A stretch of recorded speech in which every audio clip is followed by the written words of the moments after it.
Bonjour et bienvenue sur le pod. Pendant une petite demi-heure, nous allons échanger sur les problématiques de nos métiers en tant que community manager et social media manager. Notre objectif, partager ensemble nos réflexions sur un sujet, nos avis et nos pratiques. Dans l'épisode d'aujourd'hui, je suis accompagnée de Brian et nous allons vous parler de la fin des cookies tiers. Qu'est-ce que c'est exactement et où est-ce que l'on en est sur ce sujet ? Comment faire pour mettre à jour nos pratiques et comment analyser les performances de nos actions si on ne peut plus rien traquer.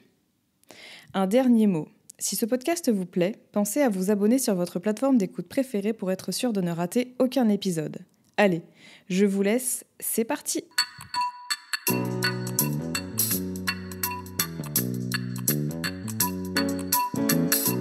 Bonjour à toutes et à tous et bienvenue sur le pod. Nous sommes ravis de vous retrouver pour ce nouvel épisode.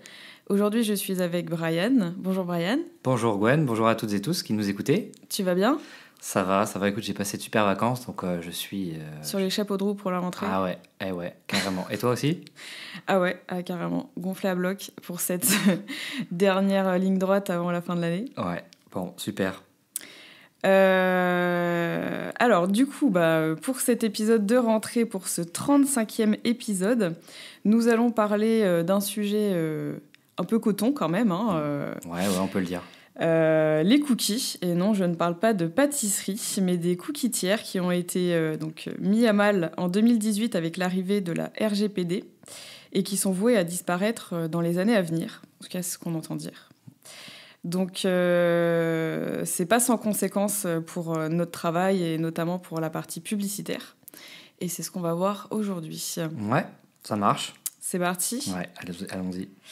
Alors déjà, est-ce que tu pourrais nous expliquer un peu de quoi on parle exactement quand je parle de cookies tiers, de RGPD et le contexte un peu dans lequel on est actuellement ? Ouais. Alors, le point que je veux dire, c'est que faut pas avoir peur du sujet. On en parle souvent chez nous à l'agence. Souvent, quand tu prononces le mot cookie, c'est comme quand tu prononces le mot business manager. Il y a beaucoup de personnes, pas chez nous, mais chez nos clients, qui prennent peur et qui se ferment sur le sujet. Tu vois, alors, c'est pire, mais peut-être. Voilà, c'est trop technique, c'est pas pour moi, je veux pas entendre parler. Bon, il faut dépassionner un peu le truc, parce que ça, quand même, c'est un sujet à ne pas prendre à la légère. On va en parler, c'est l'objet d'ailleurs du podcast d'aujourd'hui. Donc, ne prenez pas peur, on va essayer de rendre ça assez simple. On va vraiment le simplifier au maximum. Et surtout, ce qui est important de garder à l'esprit, c'est que ce qu'on va vous dire, c'est pas forcément des recettes toutes prêtes. D'ailleurs, c'est marrant de parler de recettes quand on parle de cookies. Mais voilà, on va essayer de vous donner surtout des pistes de réflexion pour bien comprendre les tenants et les aboutissants. D'abord, c'est quoi un cookie ? Bon, un cookie, c'est un tout petit fichier qui vient se poser sur ton ordinateur quand tu visites un site web. Voilà. Et puis ça te permet, par exemple, quand tu reviens sur ce site, ça permet à l'éditeur du site de savoir que tu es déjà venu. Voilà. Bon, c'est ça un peu l'usage principal du cookie. Ici, on parle des cookies tiers, qui ne sont pas la même chose que les cookies internes. Donc il y a des cookies internes, des cookies tiers. Un cookie interne, c'est un cookie qui est généré par le site qu'on visite. Tu vois, par exemple, tu visites le site de West Digital. West Digital va utiliser un cookie propre à West Digital pour, par exemple, faire la mesure d'audience. Ou par exemple garder ta configuration de langue si tu es sur un site avec plusieurs langues. Voilà. Et tu as aussi après derrière des cookies tiers, qu'on appelle aussi souvent dans le langage technique des cookies third party, c'est un mot qu'on utilise beaucoup, qui eux sont des cookies qui ne sont pas déposés par l'éditeur du site, donc par exemple pas par West Digital, mais qui sont déposés par un autre site. Je te donne un exemple. Imaginons que demain, tu ailles sur le site du blog du modérateur lire un article de blog. Voilà. Tu le lis. À ce moment-là, qu'est-ce qui se passe ? Le blog du modérateur va déposer plusieurs cookies, dont un qui va lui servir à savoir que tu es venu sur le site plus pour de la mesure d'audience, pour mesurer combien de personnes viennent lire leurs articles. Ça, c'est un cookie interne. Enfin, sauf s'ils utilisent Analytics, mais bon, c'est un autre sujet. Oui. Et tu as aussi des cookies tiers qui peuvent être déposés, par exemple le cookie utilisé par le pixel Meta, le pixel Facebook, qui va leur permettre par exemple de te recibler derrière. Ce pixel, il est déposé non pas par le blog du modérateur, il est déposé par Facebook En fait, c'est quand tu installes le petit bout de code du pixel Meta, ça va générer une action qui va déposer un cookie, mais qui est créé par Facebook et qui est suivi et utilisé par Facebook. Il n'est pas suivi et utilisé par le blog du modérateur. Okay. C'est ça un cookie tiers, c'est un cookie qui n'est pas édité par le site que tu visites. Mais c'est quand même toi, en tant qu'éditeur de site, qui décide de l'installer sur ton site. D'installer l'action de le déposer, oui. Mais par contre, après, il est géré par Facebook. Donc, du coup, le pixel Facebook que tu ajoutes dans le code de ton site, ça, c'est toi qui décides de le faire. Oui, tout à fait. Ça, c'est par contre, c'est toi qui le décides. Facebook ne va pas décider pour toi. C'est toi qui fais cette démarche, généralement pour faire de la publicité derrière, améliorer le ciblage, etc. Voilà, donc c'est ça un cookie tiers. C'est vraiment un cookie qui est déposé par un autre site, un autre éditeur finalement que le site initial, le site lui-même. Bon, ça permet de comprendre un petit peu la logique qu'il y a derrière. Alors, c'est quoi le contexte ? Déjà, il faut savoir que depuis plusieurs années, avec la montée des outils de blocage de la publicité, ce qu'on appelle les adblockers, les cookies tiers, ils fonctionnent de moins en moins bien, parce qu'une personne qui bloque, par exemple, les publicités quand il visite un site web, donc c'est l'internaute qui décide, quand il visite un site web, quand il visite par exemple le site du Monde, de ne pas voir les publicités déposées sur le site du Monde, ça a un impact depuis plusieurs années sur les cookies tiers, parce que parfois ça va empêcher la dépose d'un cookie tiers sur ton ordinateur. Donc déjà, depuis plusieurs années, ça pouvait avoir un impact sur le sujet qui nous intéresse aujourd'hui. Ensuite, il y a eu le RGPD en 2018, où dans le RGPD, il y a un principe, on va simplifier, je ne rentre pas dans les détails et tout ça, mais il y a un principe clé, c'est quelqu'un qui va avoir des cookies déposés sur son ordinateur, il doit au préalable donner son consentement explicite. Donc il doit, de manière explicite, accepter que des cookies tiers soient déposés sur son ordinateur. Donc tu vois, par exemple, on parlait du blog du modérateur, le cookie déposé par Facebook, tu dois au préalable l'accepter, tu dois accepter en fait de pouvoir être traqué. Mm-hmm. C'est une bonne nouvelle pour la vie privée. Mais du coup, la conséquence, c'est que tu dois l'accepter. Donc, tout le monde n'accepte pas les cookies. D'ailleurs, il y a une étude de la CNIL qui est intéressante, qui est sortie là en 2023, qui montre qu'il y a à peu près 40% des internautes en 2023, enfin fin 2022, pardon, qui refusent les cookies, enfin tous les cookies, et à peu près la moitié, oui c'est ça, exactement, la moitié qui vont en accepter certains mais pas d'autres. Donc en gros, aujourd'hui, c'est quoi le contexte ? C'est il y a à peu près un internaute sur deux que tu ne vas pas pouvoir suivre via des cookies tiers, notamment que tu utilises pour faire de la publicité. C'est ça le sujet qui nous intéresse. Et donc, ça va poser un problème, parce que du coup, si tu veux faire du reciblage, des audiences similaires des visiteurs de ton site, tu vas avoir en théorie qu'une personne sur deux qui aura accepté les cookies. Et puis ça va poser d'autres problèmes, on en reviendra sur la mesure des ventes, etc. Parce que bien sûr, si la personne n'accepte pas les cookies, tu ne peux pas savoir si elle est allée jusqu'au bout, par exemple, sur une boutique pour acheter un produit sur ton site. Tu en as un sur deux, en fait. Voilà. Et puis, il y a un autre sujet, c'est que les cookies tiers aussi aujourd'hui sont plus fonctionnels dans les navigateurs. C'est-à-dire qu'aujourd'hui, une personne qui utilise Safari ou Firefox, de base, il n'y a plus de cookies tiers. Et ça va arriver sur Google Chrome aussi. Donc ça veut dire que dans les années à venir, en fait, on devra faire sans cookies tiers. Voilà. Donc en gros, on est un peu à un virage, quoi. Okay. C'est ça la problématique aujourd'hui qui nous intéresse. Alors justement, dis-nous précisément quels sont les problèmes que ça engendre en fait. Alors, ça va surtout engendrer des problèmes pour les marques qui font de la publicité sur les réseaux sociaux et qui utilisent... Donc, de plus en plus. Voilà, oui, quasiment tout aujourd'hui. Et qui utilisent des balises pour déclencher la dépose d'un cookie tiers sur l'ordinateur des internautes. Une balise, c'est quoi ? C'est le pixel Meta, l'inside tag LinkedIn, qu'on appelle aussi le pixel LinkedIn, même si... un abus de langage, tu vas avoir la même chose sur TikTok, sur Pinterest, etc. Donc du coup, ça concerne quand même beaucoup de marques. À partir du moment où tu vas utiliser un pixel pour du coup déposer un cookie, tu vas avoir une problématique. Il y a 3 problèmes, en gros, qui vont se poser avec cette histoire de cookie tiers. Le premier, c'est que du coup, si tu bases une partie de ton ciblage sur les données collectées via le cookie tiers, tu vas avoir une baisse de la qualité de ton ciblage. Je te donne un exemple. Si une partie de ton ciblage est composée d'audiences similaires, ce qu'on appelle des lookalikes, et que tu crées une audience similaire des visiteurs de ton site web. Donc, j'édite le blog du modérateur ou keepitsimple.fr, et moi, quand je fais de la pub dans LinkedIn ou dans Facebook, je crée une audience similaire de mes visiteurs en me basant sur les visiteurs de mon propre site. Forcément, je vais avoir moins de données, puisque j'en ai à peu près 1 sur 2 qui acceptent les cookies, et donc, quand Facebook ou LinkedIn va créer une audience similaire de mes visiteurs, il va créer une audience similaire de 50% de mes visiteurs. Donc du coup, tu vas avoir un ciblage qui va être un peu moins bon quand tu vas faire des audiences similaires.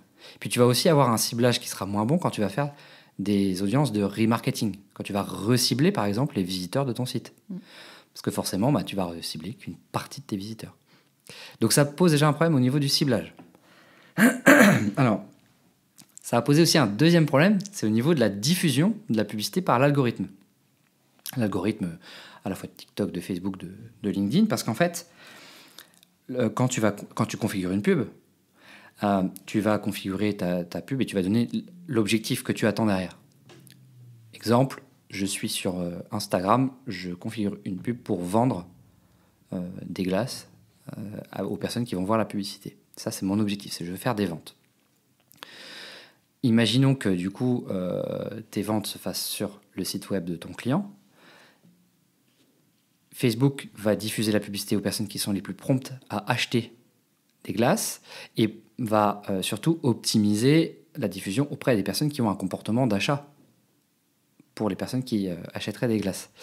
Le problème, c'est que du coup, il y a peut-être des personnes qui vont aller acheter une glace sur le site web de ton client, mais tu vas en avoir à peu près 50% qui vont accepter les cookies, et donc il y a à peu près 50% des données qui vont remonter à Facebook, à Meta, et donc à Instagram.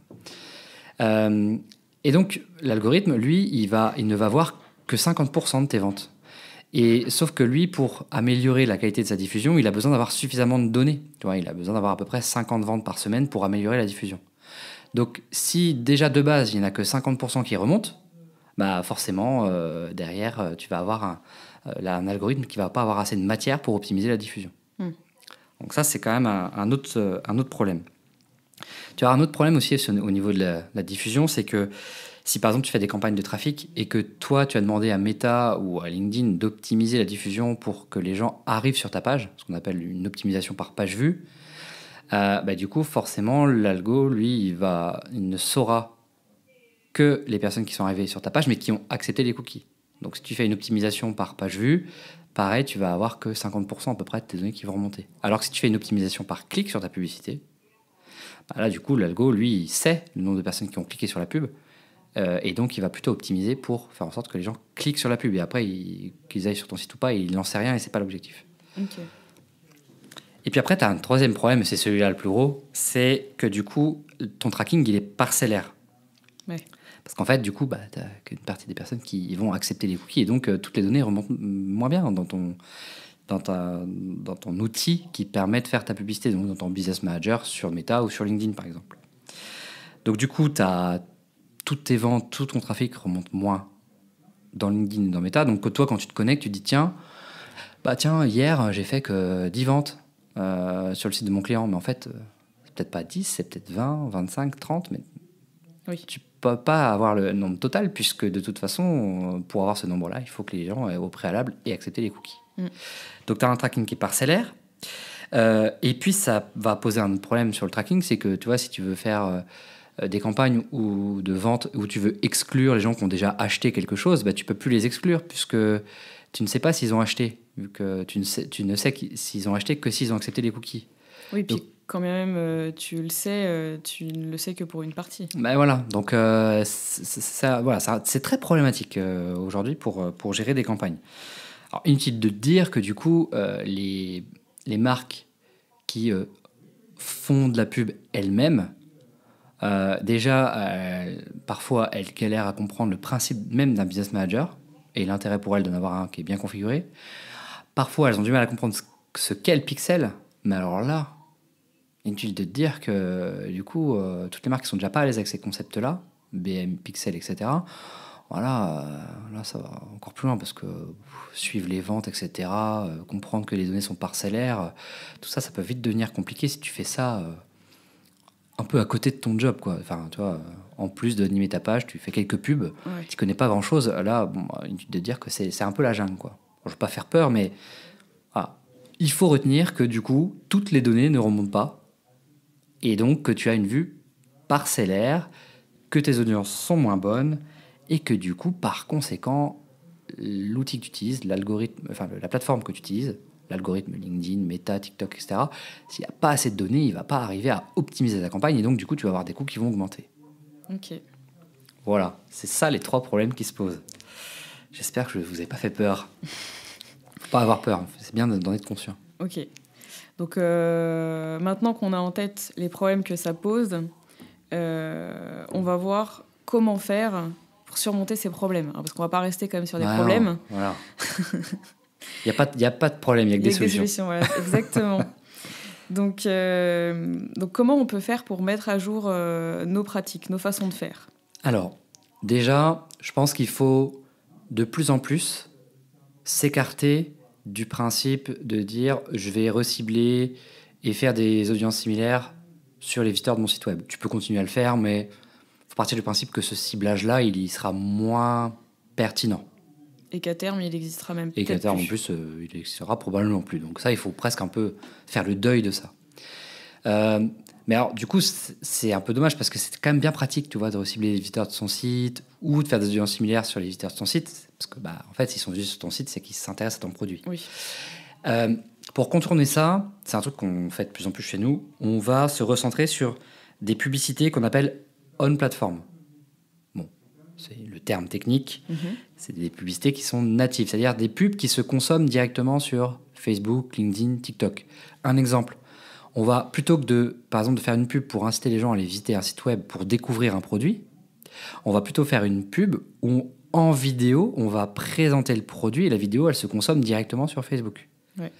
On va faire la même chose sur LinkedIn, par exemple. On va présenter un produit dans une image ou un carrousel sans qu'il y ait besoin d'aller sur le site web. C'est quoi la logique qu'il y a derrière ? C'est que du coup, Facebook, LinkedIn, eux, ils savent qui regarde la vidéo ou qui regarde le carrousel. Et donc après, on va pouvoir faire un reciblage des personnes qui ont regardé la vidéo ou le carrousel ou faire des audiences similaires sur cette base d'audience. Donc on va un peu revenir sur des contenus qui se consomment sur la plateforme. C'est d'ailleurs une logique qu'on retrouve beaucoup dans la partie réseaux sociaux organiques, où on va de plus en plus inciter des marques à créer des contenus dits natifs qui se consomment directement sur la plateforme. Donc finalement, pub, que ce soit la pub ou l'organique, on est un peu dans la même logique aujourd'hui. On fait rester l'internaute sur le réseau social. Ça, c'est le premier truc qu'on peut faire, c'est d'essayer de se dire on va arrêter la partie site web, on va l'utiliser plus tard, un peu plus tard. Il y a un deuxième truc, on a beaucoup, ces dernières années, on s'est un peu écarté du ciblage démographique. Tu sais, le fameux ciblage où tu rentres tes critères d'âge, de sexe, de centre d'intérêt, de lieu de résidence, etc. Parce que ça fonctionnait un peu moins bien et on se basait beaucoup sur les audiences similaires. Les audiences similaires des visiteurs du site web ou des gens qui ont acheté. Parce que du coup, c'était ça la puissance de l'algorithme, c'était d'aller chercher des audiences qui ressemblent à celles qui achètent ou qui visitent un site. Là, je pense qu'en fait, on va revenir un peu au ciblage démographique. On va se dire, on va faire des audiences les plus larges possibles, tu vois, juste avec âge, sexe, lieu de résidence, pas forcément de centre d'intérêt, et on va laisser les régies sociales optimiser la diffusion pour aller chercher les meilleures audiences. Donc on va revenir un peu au ciblage démographique. Il y a un autre truc aussi qu'on peut faire, c'est quand tu vas configurer une pub, si tu te rends compte que t'as pas assez de ventes sur ton site web avec des gens qui ont accepté des cookies. Et du coup, par conséquent, la plateforme que tu utilises, reprenons l'exemple de Instagram, n'a pas assez d'événements qui remontent. Et donc, elle ne sort pas de la phase d'apprentissage. Donc, elle a du mal à optimiser ta campagne pour aller chercher d'autres personnes qui vont acheter ton produit.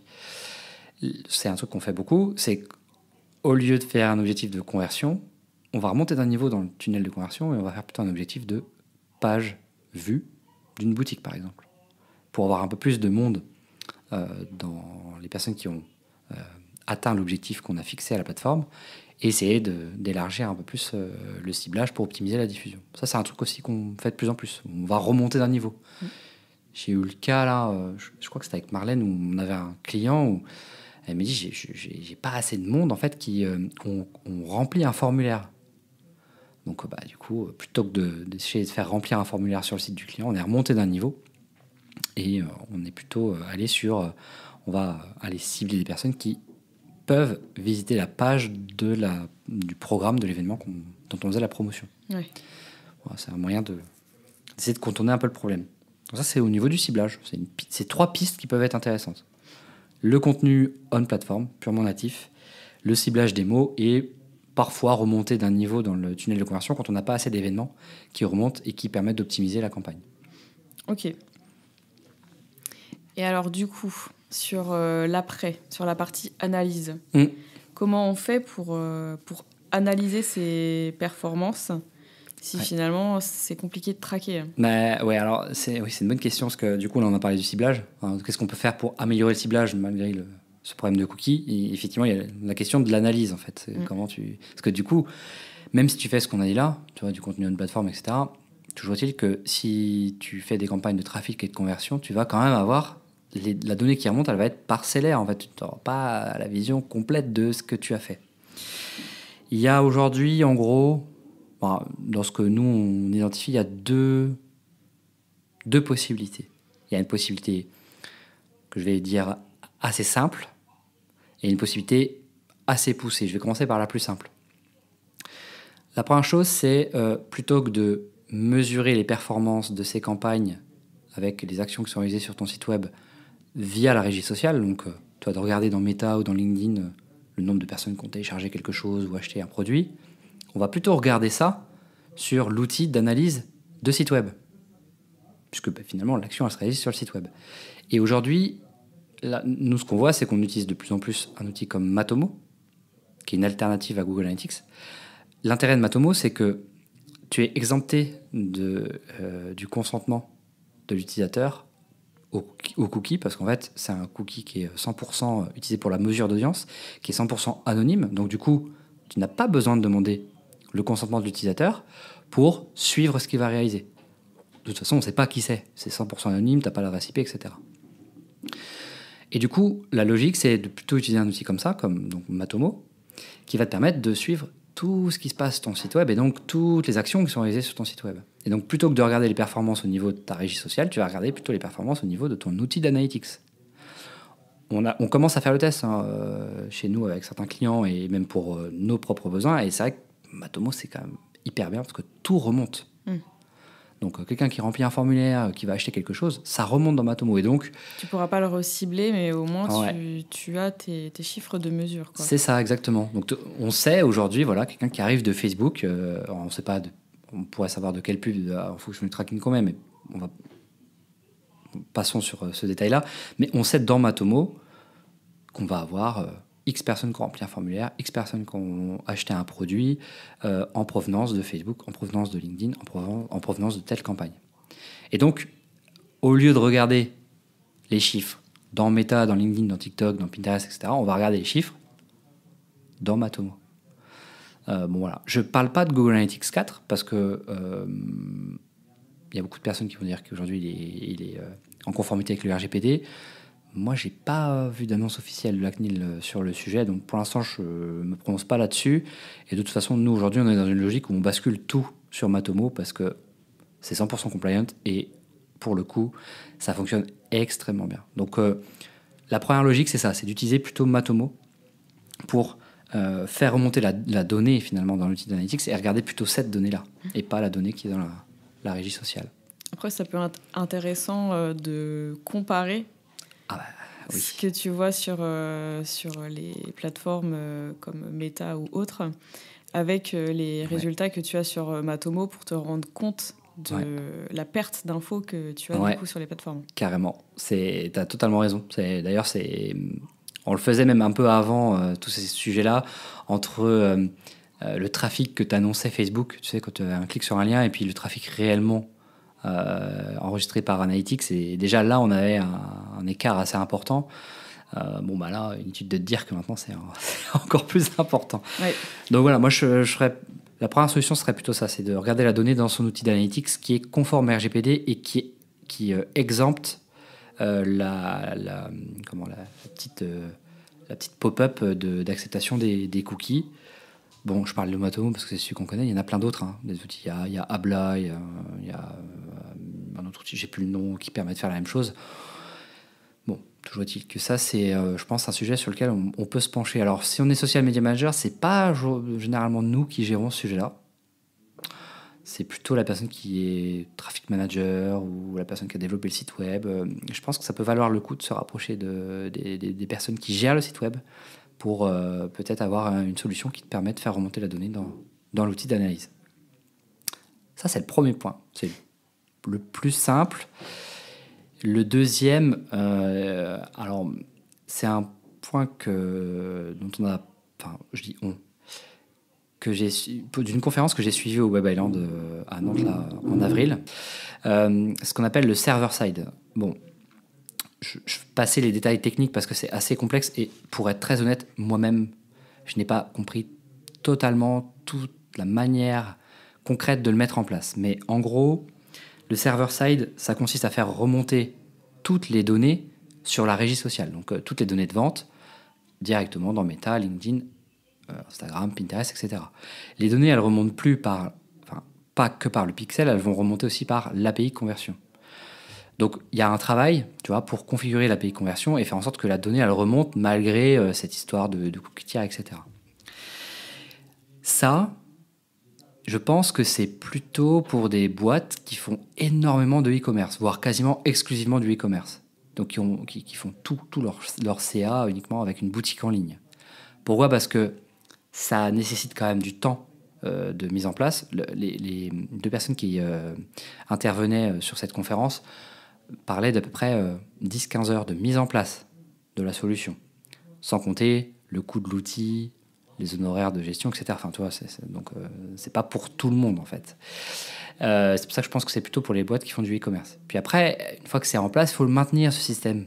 Il faut s'assurer que toutes les données remontent bien chaque mois, parce qu'il y a des évolutions techniques, juridiques, etc. Donc, une fois que tu as fait la mise en place, tu as aussi un coût de maintenance. C'est pour ça que je pense que c'est pas pour tout le monde, cette solution-là.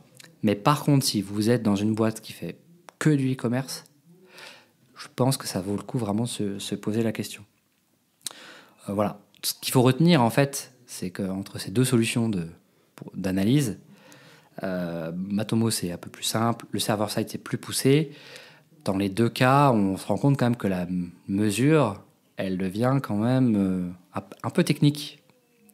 Donc, il y a quelques années, tout le monde disait ouais, on peut tout mesurer sur Internet. Alors, c'est vrai, on peut tout mesurer, mais ça devient quand même assez compliqué de le mettre en œuvre, ce système. Donc, je pense qu'une des conclusions aussi de cet échange, c'est oui, on peut tout mesurer, mais la mesure n'est pas accessible à tout le monde. Oui. Voilà. Donc parfois, il faut accepter d'être aveugle. On a un client là qui n'a pas voulu migrer sur Matomo. Il n'y a plus du tout d'outils d'analyse sur son site web. Et puis, on fait de la pub sur LinkedIn pour lui. Du coup, on n'a quasiment pas de conversion qui remonte, alors que lui, il envoie quand il reçoit des formulaires. Il me dit, c'est pas grave, je suis un peu aveugle, on ne sait pas trop comment ça fonctionne. Tant pis, j'accepte. Ouais, ça me va. Ça me va. De toute façon, moi, au niveau de mon CA, je m'y retrouve. Je peux pas dire que les gens qui me contactent, c'est grâce à la pub LinkedIn ou à mes posts LinkedIn ou à ce que je fais à côté. Mais par contre, je sens quand je leur pose la question qu'ils m'ont déjà vu sur LinkedIn, donc ça me va bien. Mais je suis aveugle. Je peux pas mesurer précisément tout ce qui est lié à mes actions réseaux sociaux. Donc voilà, il va y avoir aussi des marques qui vont accepter d'être aveugles. Et je pense que il faut un peu, tu vois, lâcher prise, quoi. Dire, ok, on accepte de pas arriver à tout bien mesurer. Ok. Et alors, du coup, pour un social media manager qui ne sait pas trop comment s'y prendre, est-ce que tu aurais un conseil pour lui mettre le pied à l'étrier. Bon, déjà, le premier truc, c'est se poser la question de faut-il vraiment que je mesure tout ? Est-ce que, tu vois, ça revient à ce qu'on disait juste avant, est-ce que c'est critique pour ce que je fais ? Est-ce que je suis capable de sensibiliser mon manager ou ma manager au fait que la mesure de la performance et du tracking est tellement complexe qu'aujourd'hui, ça nécessite presque une personne à part entière. Donc, si c'est pas critique, faut-il que vraiment on se casse les dents à le faire ? Je pense que c'est le premier conseil. Si c'est pas trop critique, mais que c'est quand même important d'avoir un peu de données pour piloter ses actions marketing, je dirais que ça peut valoir le coup, déjà, pour améliorer le ciblage, de faire plutôt des contenus on-platform, donc tu vois, des contenus vraiment, des vidéos, des carousels, etc., qui se consomment directement sur les réseaux sociaux, pour après faire des audiences de reciblage sur les personnes qui ont consommé ce contenu, et des audiences similaires aussi, de personnes qui leur ressemblent, plutôt que de faire ça avec les données du site web. Et si je veux aussi améliorer mes campagnes, je vais faire un peu plus d'audience démographique dont on a parlé. Si je travaille dans une boîte où il y a un service qui est capable de m'installer une solution comme Matomo, pareil, je pense que ça peut valoir le coup, comme ça, de plutôt regarder la donnée dans Matomo. Donc ça, c'est si c'est pas trop critique, mais que c'est quand même important d'avoir un peu de données et d'améliorer les performances de ces campagnes. Donc, on-platform, ciblage des mots, installation d'un outil d'analytics comme Matomo. Et ici, c'est ultra critique. Voilà, je pense qu'il faut vraiment envisager le passage au server-side parce que je pense que c'est plus que nécessaire pour optimiser les performances de ces publicités. Donc il y a un peu trois niveaux, quoi, en fonction de la criticité, de la performance des campagnes et de l'enjeu qui est lié à la mesure de la performance. Ok. Voilà, c'est ce que je pourrais dire pour une personne qui débute. Ça marche. Est-ce que tu penses qu'on a fait un peu le tour du sujet ? Je pense qu'on a fait un bon tour. Ok. Et du coup, est-ce que tu pourrais nous faire un petit récap de vraiment ce qu'on doit retenir ? Bon, ce qu'il faut retenir, c'est que les cookies tiers, de toute façon, à un moment donné, ils vont disparaître. Ils sont déjà mis à mal avec le fait qu'on doit y avoir un consentement explicite. Donc, voilà. Aujourd'hui, il y a à peu près un utilisateur sur deux qui les accepte. Donc, on a déjà des données parcellaires et de toute façon, ils vont disparaître à terme. Donc, on fait le deuil de ça.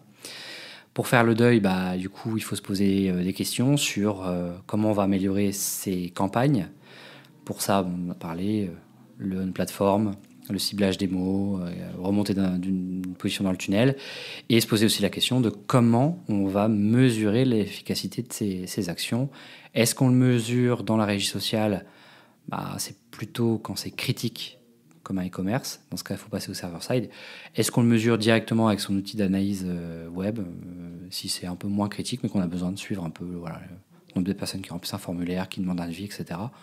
Je pense que c'est un bon point de commencer par ça, si l'enjeu n'est pas non plus très critique. Ok. Voilà, mais surtout, ne pas trop prendre peur avec ce sujet et bien garder à l'esprit que si vous parlez avec des personnes, que ce soit des agences social media ou même des agences web ou des agences social ads, peu importe, ou même des freelances, si vous sentez que la personne en face de vous, elle n'est pas hyper à l'aise avec le sujet, ne prenez pas peur. En fait, c'est normal. C'est tellement nouveau pour tout le monde et c'est tellement technique que en fait, c'est hyper compliqué, même quand on a compris, de bien l'expliquer, donc d'être à l'aise avec le sujet. Et souvent, on a tendance à dire, tu vois, un ou une experte qui semble pas très à l'aise pour expliquer quelque chose, ça peut faire peur. Là, j'ai tendance à dire que c'était tellement pointu et en plus, on est toujours en train de marcher sur des œufs avec les évolutions techniques que là, pour le coup, c'est à peu près normal. Voilà, donc on dépassionne le truc. Si on n'est pas à l'aise, c'est pas grave, c'est normal. Le but, c'est d'arriver à comprendre au moins les incidences. Oui. Ça marche. Et top. Voilà, j'espère que t'as appris des choses. Oui, et puis du coup, on vous laissera nous dire si du coup Brian a réussi à rendre le sujet un peu plus funky. Ouais. Alors, c'est pas toujours facile. Alors, honnêtement, quand des clients nous posent la question, c'est en général au bout de 2 minutes, je les sens un peu décrochés. Donc, voilà, faut trouver les bons exemples des fois. Ouais, c'est sûr. Top. Eh ben, écoute, merci beaucoup. Merci à toi. Et puis on se retrouve bientôt pour un prochain épisode. Ouais. Ça sera avec un invité, je crois. Ce sera avec un invité, ouais, le prochain. Donc, normalement, si je dis pas de bêtises, le prochain tous les deux, ce sera début 2024. Ah, déjà. Ouais. Eh ben, j'ai hâte. Ça passe trop vite. Ouais, c'est ça. Merci beaucoup à toi. Merci beaucoup à tout le monde. Ouais. Et puis, bonne fin de journée. Ouais, et puis bonne rentrée. Ouais, bonne rentrée à tous. Salut.